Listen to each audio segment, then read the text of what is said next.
always the same. Be not afraid. And here is what most people have never stopped to consider about that greeting. The angel is not saying it to comfort you. It is not a warm welcome. It is not a celestial equivalent of a friendly wave. It is a warning.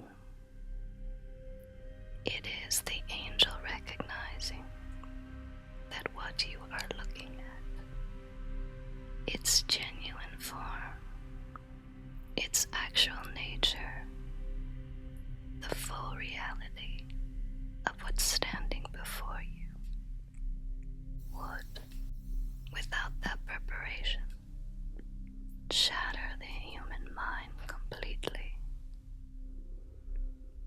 For centuries, we have been given paintings, sculptures, stained glass windows, and illuminated manuscripts depicting angels as beautiful, soft, luminous beings with elegant wings and gentle faces and golden halos that make them look like the most serene and approachable versions of the divine imaginable. Those images are not accurate. They are the domesticated version, the institutionally approved, psychologically manageable, artistically convenient version that reduces one of the most genuinely overwhelming categories of being in the ancient world into something you can hang in a nursery. In this transmission, we look at what the ancient text actually described, what the prophets who encountered these beings actually said about the experience, and what the true nature of the divine messengers in all their terrifying, magnificent, multidimensional reality tells about the nature of the God they serve. Be not afraid, but know what you are about to look at.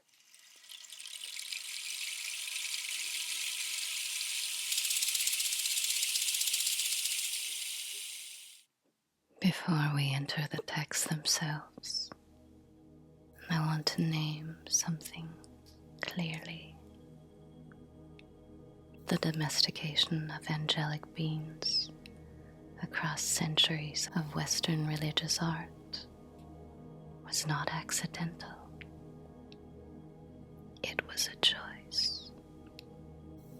A series of choices made by artists working within institutional frameworks that had very specific ideas about what the divine should look like and how it should make people feel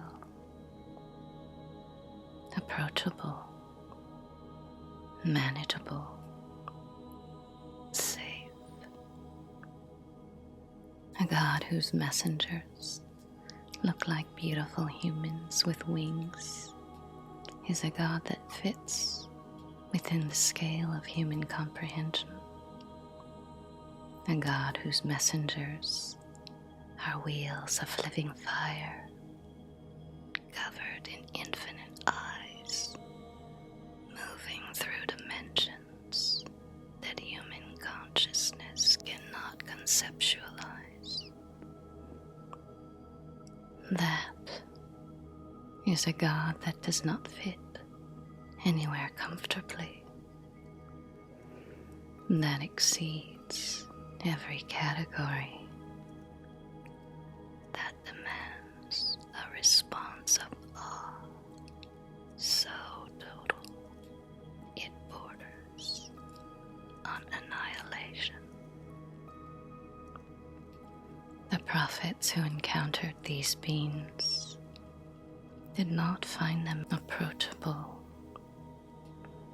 They did not find them manageable or safe or comforting in any ordinary sense.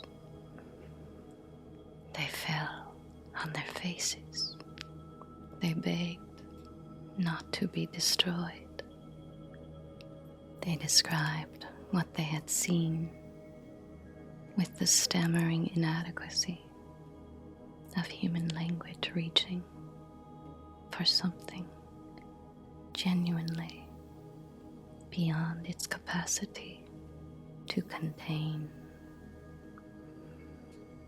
When Isaiah saw the Seraphim and immediately cried out that he was a man of unclear lips, unworthy to be in their presence, Ezekiel encountered the Ophanim and fell on his face. Daniel saw the angel Gabriel and was so overwhelmed that he collapsed and had to be lifted up before a single word of the message could be delivered. They were not gentle encounters. They were collisions between human consciousness and something operating at an entirely different order of reality. And now we are going to look at what they actually saw.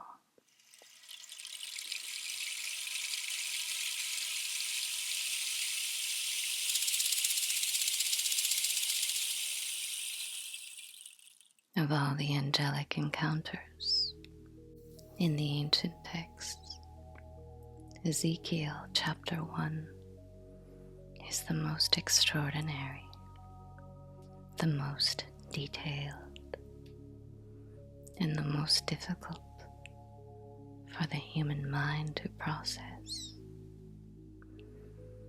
Ezekiel is by the river Cherub when the heavens open and he sees something arriving from the north.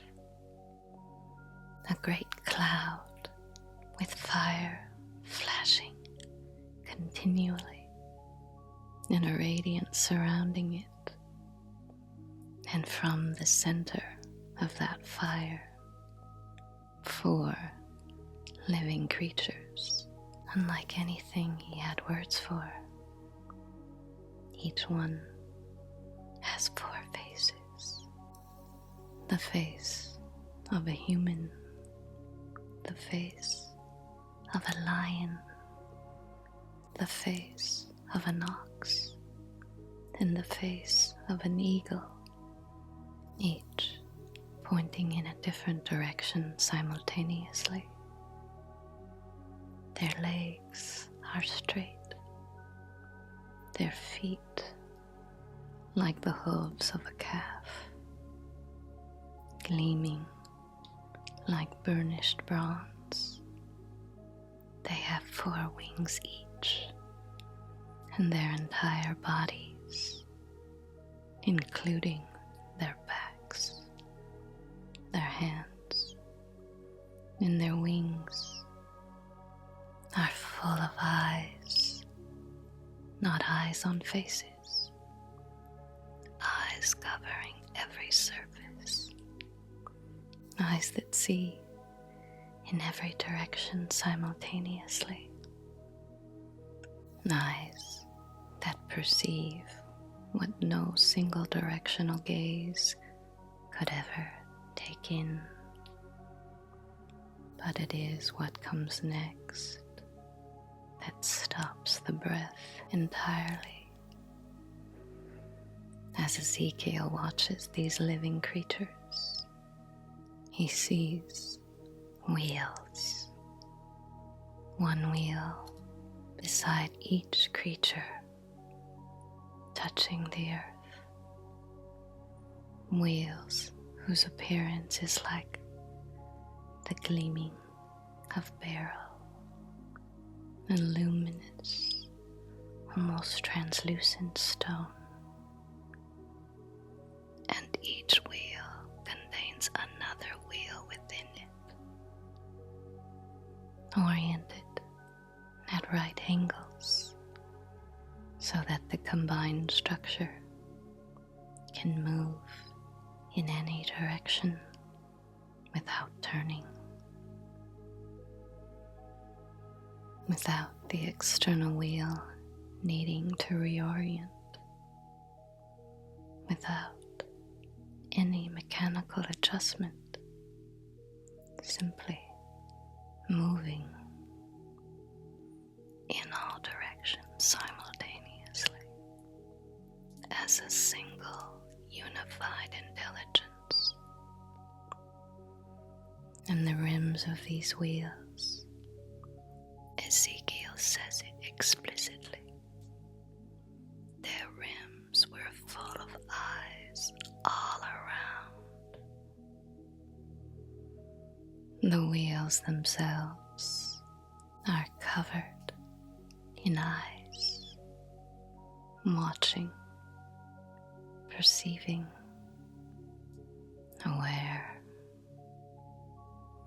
And then the most startling verse of all, the spirit of the living creatures was in the wheels. The Ophanim are not mechanical. They are not a vehicle that the living creatures ride. The spirit, the living divine intelligence of the creatures, it is inside the wheels. These are a single, unified being expressed across multiple impossible geometric forms simultaneously. These are the throne angels, the chariot bearers of God, Ophanim, whose name in Hebrew means the wheels or the watchers, are the highest order of celestial beings in Jewish mysticism. They exist, according to the tradition, to observe all creation simultaneously. Every eye represents a dimension of awareness. They perceive past, present, and future, not sequentially, but all at once. They move through dimensions of reality that human three-dimensional consciousness cannot conceptualize. And when Ezekiel saw them, he fell on his face, not because he chose to bow, because his body had no other available response to what his eyes were viewing.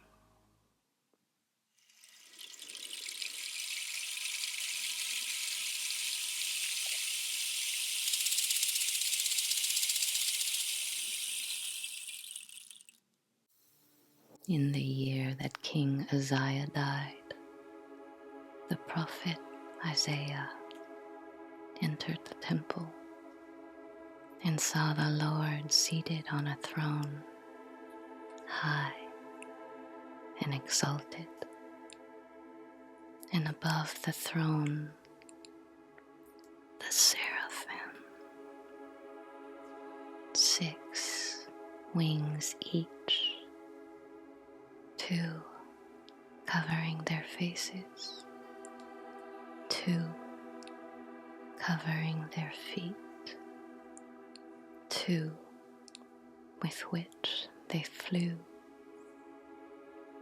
and they called to one another, Holy, holy, holy is the Lord of hosts.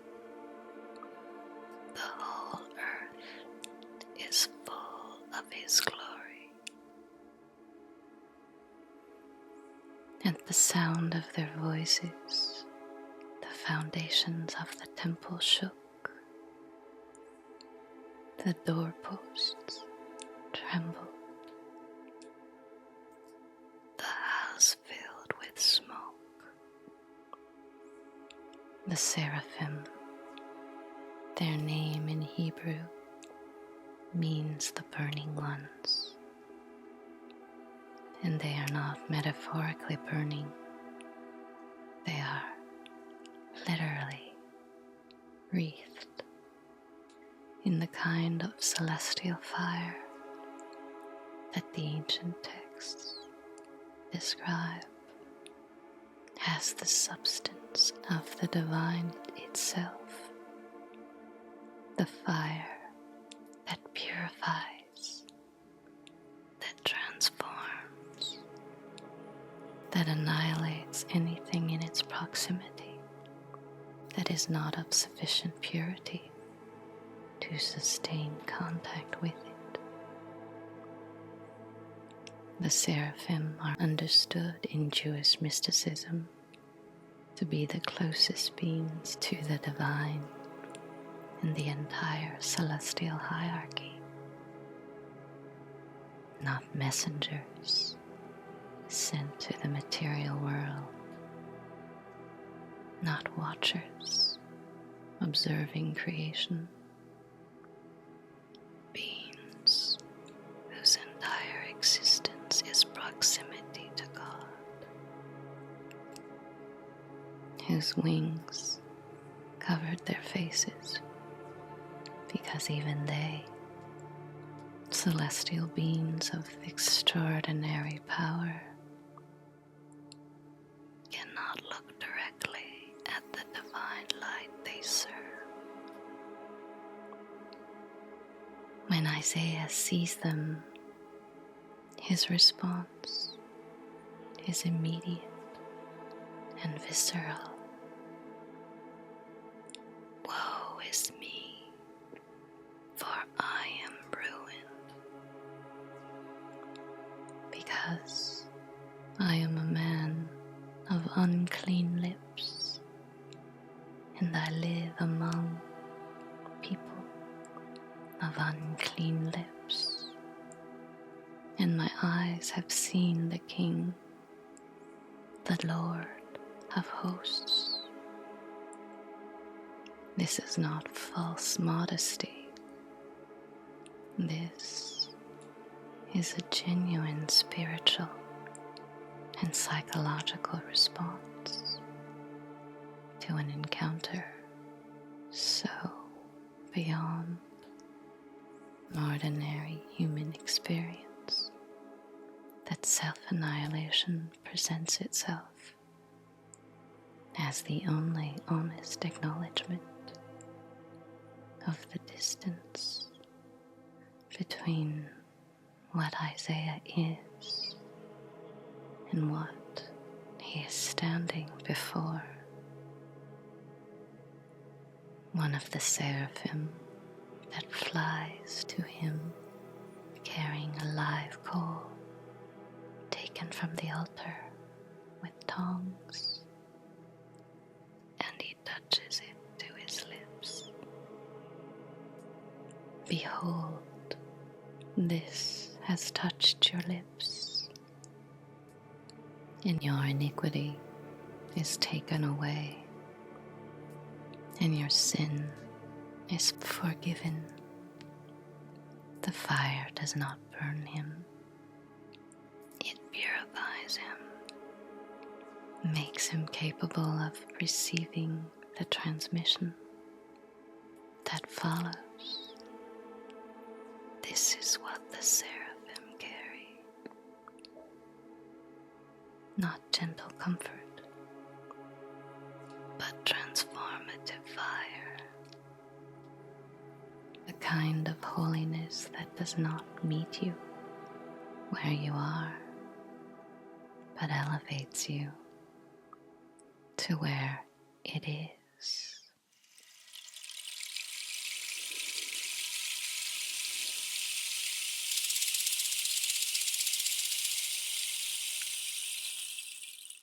Let's talk about cherubs for a moment.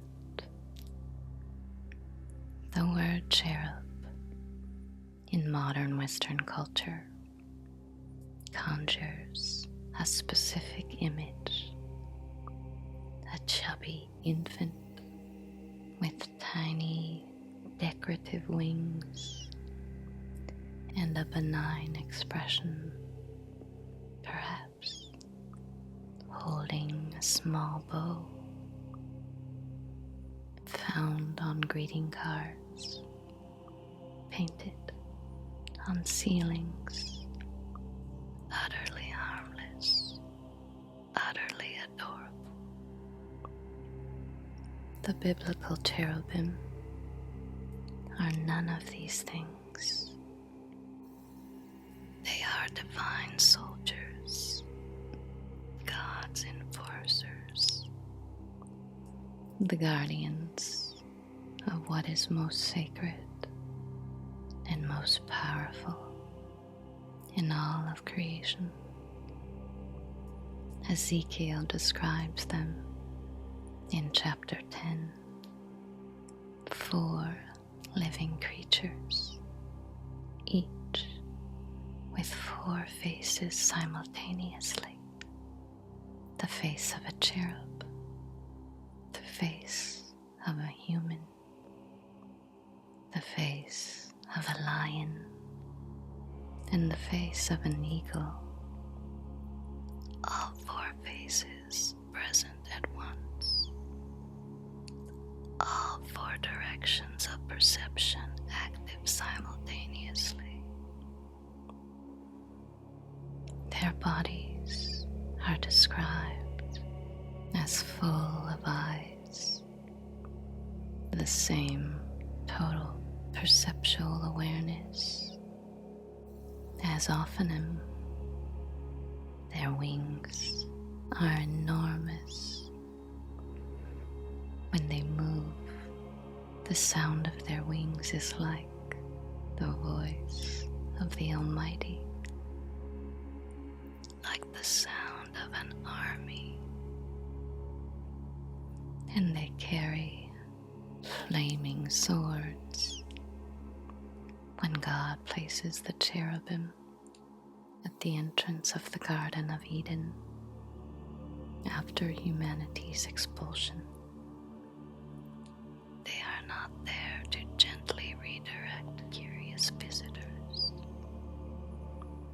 They are stationed with a flaming sword that turns in every direction, an active, living weapon capable of annihilating anyone who attempts to return before the time is right.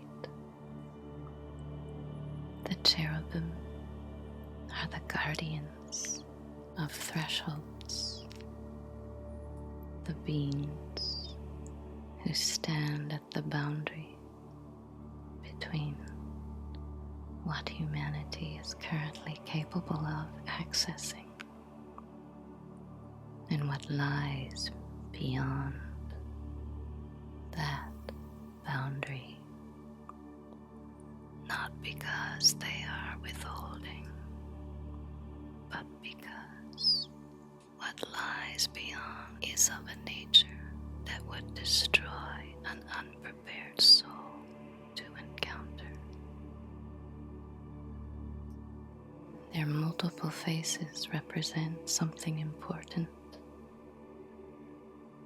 the capacity to perceive reality from every angle simultaneously, to see the lion, the human, and the eagle, and the divine all at once, to hold multiple truths, multiple natures, multiple dimensions of the same reality in unified perception without contradiction. They are not cute. They are cosmic.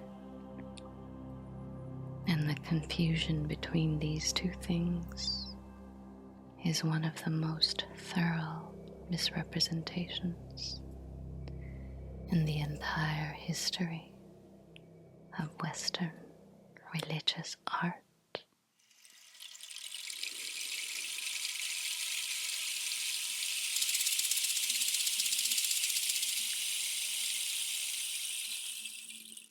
Even the most familiar angelic figures, the ones whose names most people know, the ones who appear in Christmas pageants and popular culture and iconography of 100 different religious traditions, are not what we have been shown. Gabriel arrives to Mary in Luke's Gospel to deliver the announcement of the Incarnation, the most significant message in the entire Christian narrative. And the first thing he says, before a single word of that message, is, "Do not be afraid." Because Mary is terrified. The text says she was greatly troubled at his words and tried to discern what sort of greeting this could mean. The original Greek word used here is diatarasso, meaning profound agitation, disruption, complete inner disturbance.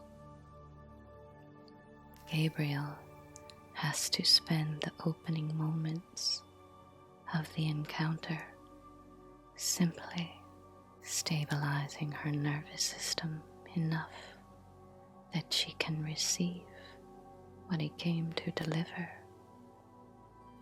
His mere presence, his actual celestial form existing in her physical space, is so overwhelming that the message cannot begin until the messenger has calmed the one receiving it.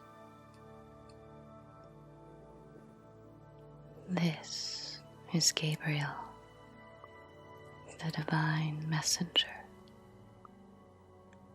the being through whom the pleroma communicates its most significant transmissions into the material world.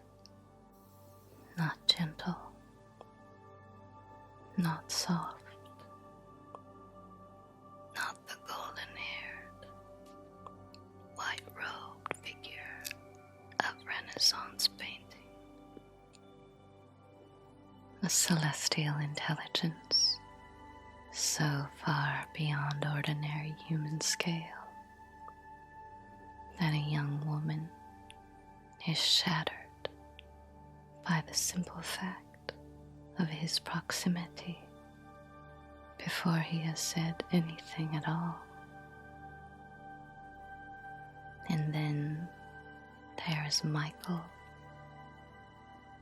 Michael, the Archangel, is described in the book of Revelation, leading God's army against the dragon and his forces in a war that is apocalyptic in its most literal sense,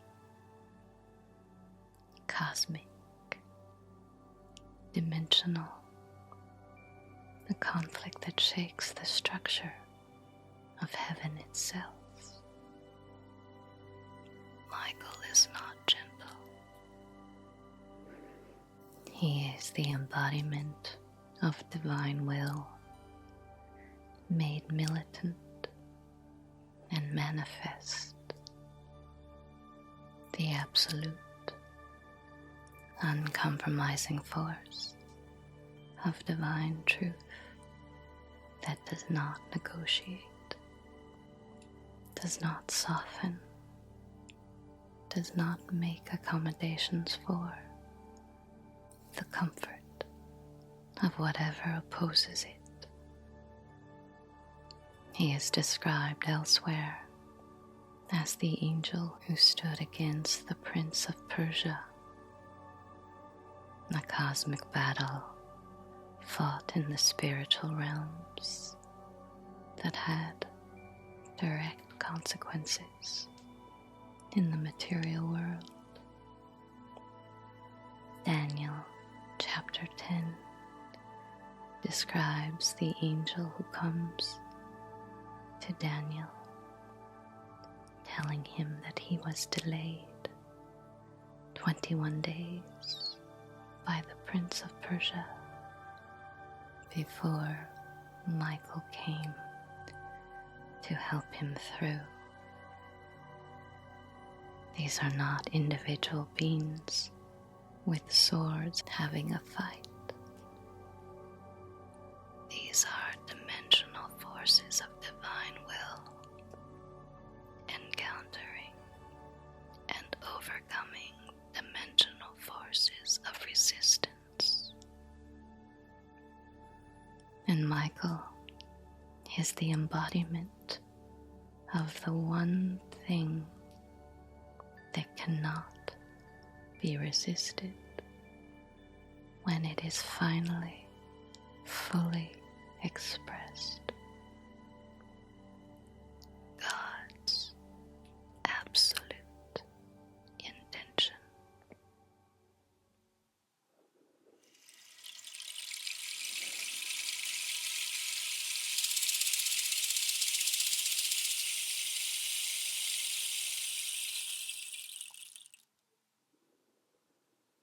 Having walked through these specific encounters,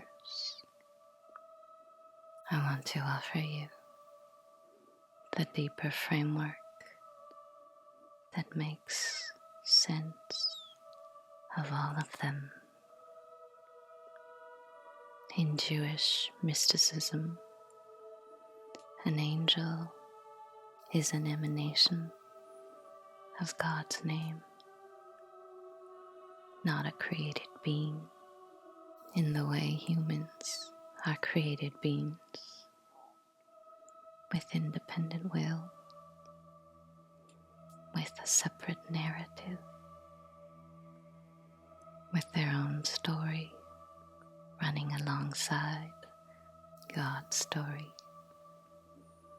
An angel is a manifestation of a specific divine attribute, given form and agency, a piece of God's will, made visible and active in a form that consciousness can almost handle. When you encounter an angel, You are not meeting a servant of God who has been sent on an errand. You are encountering a piece of God itself, a specific quality of divine intelligence, divine will, divine love, divine justice, concentrated and expressed in a form that operates at the very edge of what human consciousness can process without complete dissolution. The Kabbalists taught that if you truly perceive an angel, not in a painting, not in concept, but in genuine direct encounter, is to come so close to perceiving the divine itself. The light is blinding. The presence is overwhelming. The intelligence is inhuman in the sense that it operates without limitations of human perspective, human time, human emotional complexity. The Gnostic parallel is illuminating here. Angelic beings in Gnostic understanding are emanations of the pleroma, expressions of the divine fullness that exist at the boundary between the infinite and the finite, where the external touches the temporal, where the pleroma reaches into the kanoma, not to be contaminated by it, but to transmit something from beyond it into it. An angelic encounter in this framework is the pleroma making direct contact with the embodied soul through an intermediary form that the soul can survive barely without complete dissolution. This is why every encounter follows the same pattern.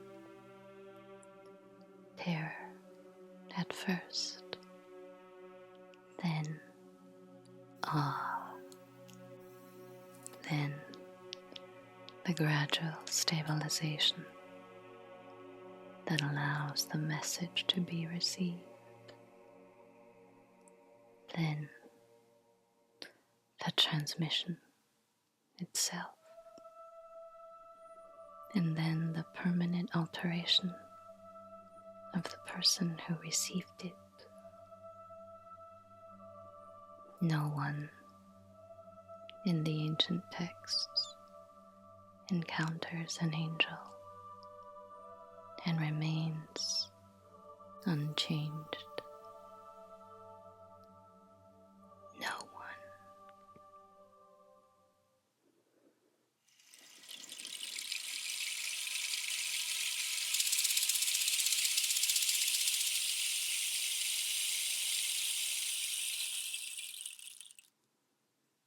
I want to bring this home now into your body, into your daily spiritual life. Why does any of this matter? for the awakening soul, because the domestication of angels is the domestication of the divine,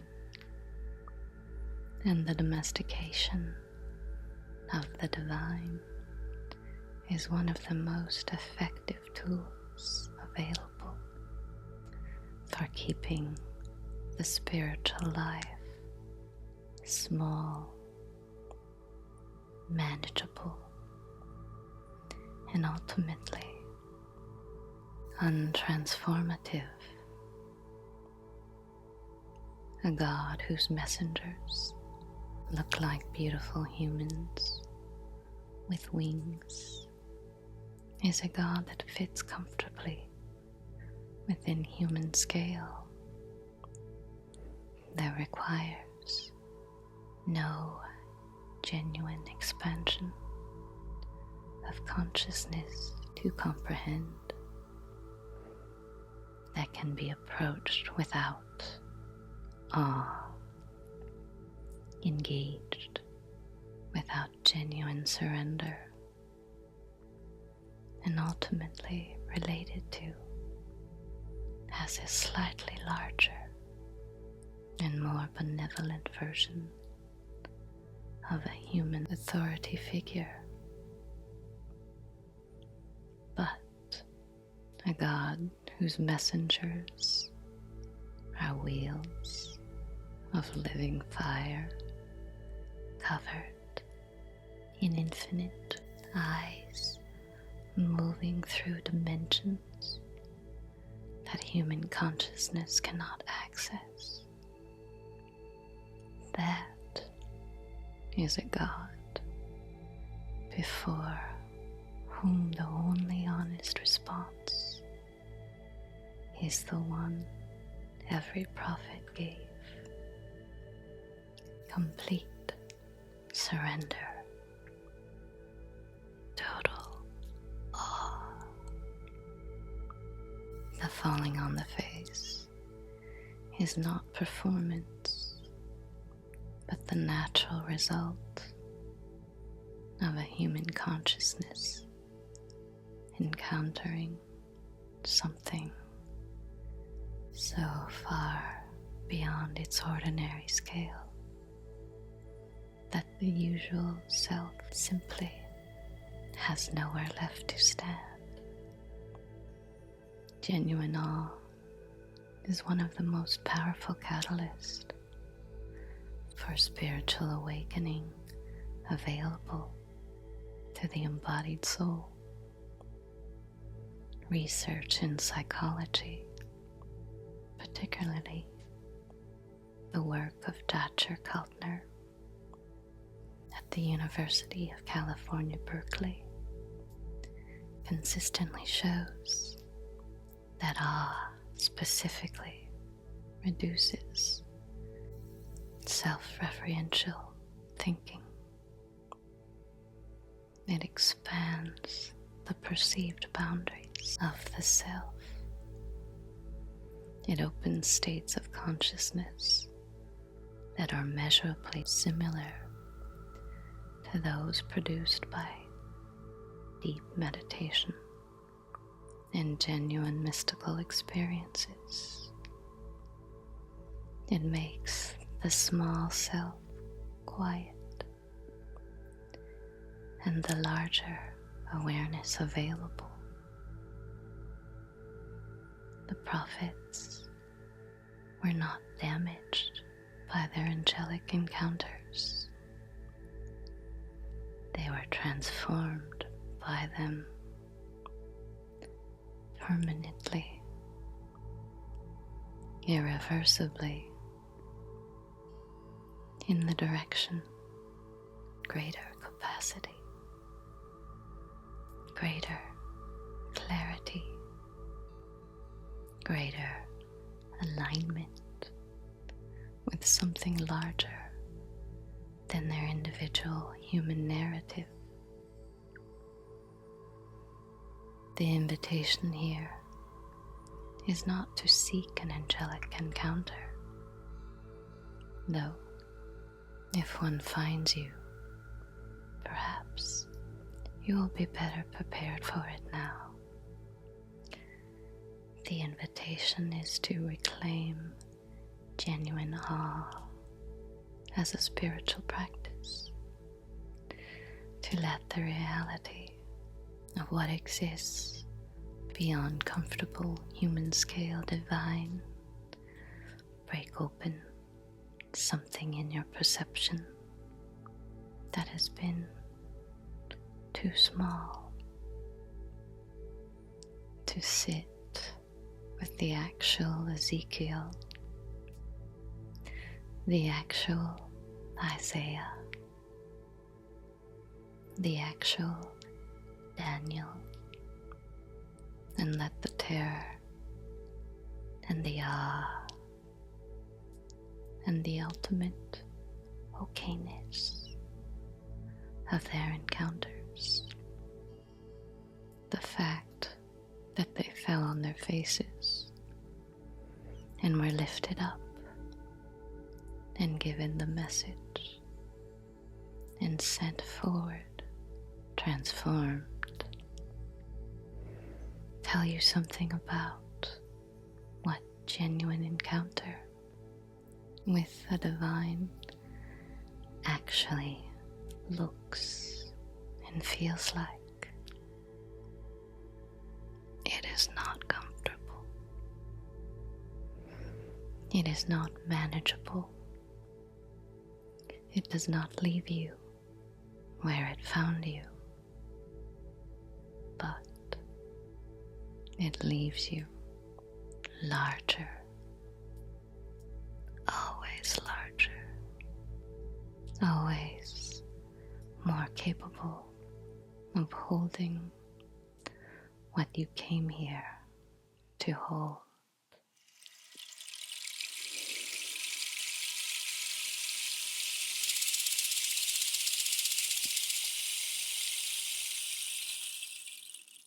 The next time you see a soft winged angel in a painting,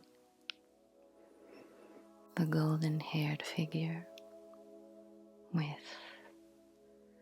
the gentle smile and the decorative wings that could not possibly lift anything heavier than a thought. I want you to remember what you actually know now. You are not looking at a being covered in faces, perceiving reality through every angle simultaneously,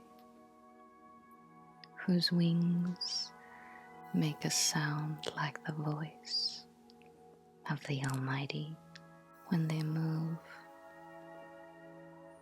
whose body is covered in eyes that can see every dimension of creation at once, who carries a flaming sword that turns in every direction and stands guard at the threshold of what humanity is not yet prepared to re-enter. You are looking at a wheel within a wheel,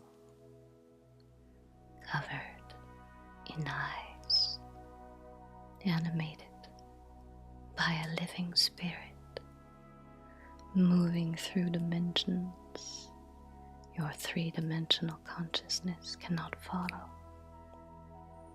perceiving past and present and future as a single simultaneous field of awareness. You are looking at a burning one whose mere voice shakes the foundations of buildings and whose proximity requires divine intervention to keep the human soul from complete dissolution. And knowing all of that, knowing what these beings actually are, what they actually do, what the divine they serve is actually like, I want to ask you one question. If this is what God's messengers look like, if this is what emanates from the pleroma into the material world, at the very edges of human perception, what is the pleroma itself? Sit with that. Let it expand every boundary you have placed around your understanding of what the divine actually is. Let it make your spiritual life bigger than it was before this transmission.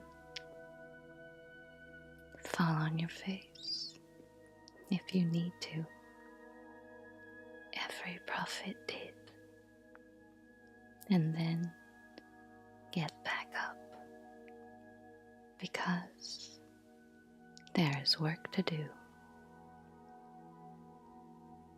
I love you. I will see